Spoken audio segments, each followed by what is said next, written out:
तर हे पत्र वाचते मी गौरीने लिहिलेलं. हे गिफ्ट मी तुला वाढदिवसा अगोदर देते कारण मला बघायचा आहे तुझा आनंद. आणि हो, जे आहे ते खूप अनमोल आहे कारण तू कधी काळी बोलला होता की आधी गिफ्ट ओपन कर, आधी गिफ्ट ओपन कर. पण आता ही कर ना.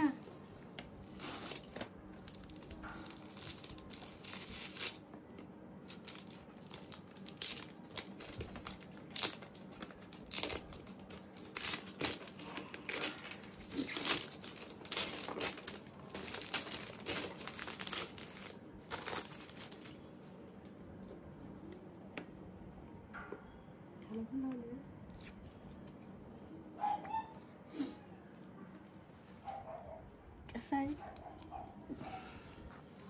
तर आता पुढचं. पण आता एवढंच सांगते की तुझ्यापेक्षा माझ्यासाठी काहीच मोठं नाही.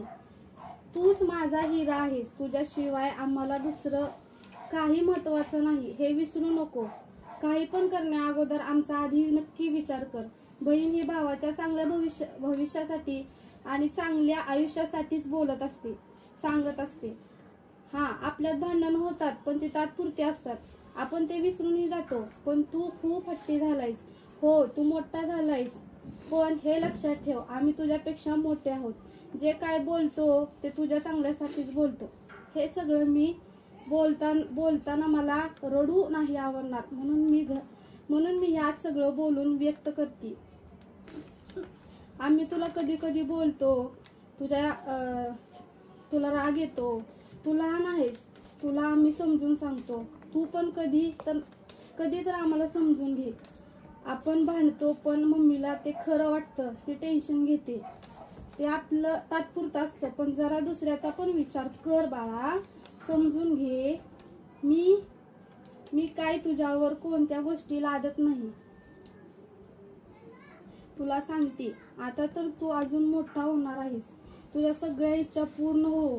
मी तुझी एक ना एक स्वप्न पूर्ण करणार. आत्ताच बोललाय 2 वर्षात ते तुला मिळवायचंय. तू म्हणलाय ना, ते तुला मिळणारच. मी मिळवून देणार. तुला माहिती आपली परिस्थिती खूप लहान होती.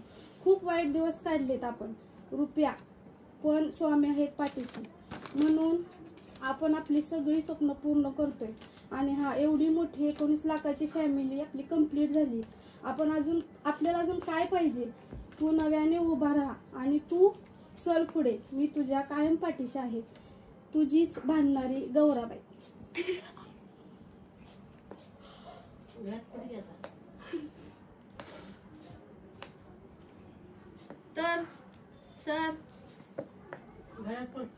तर सर काय बोलसाल?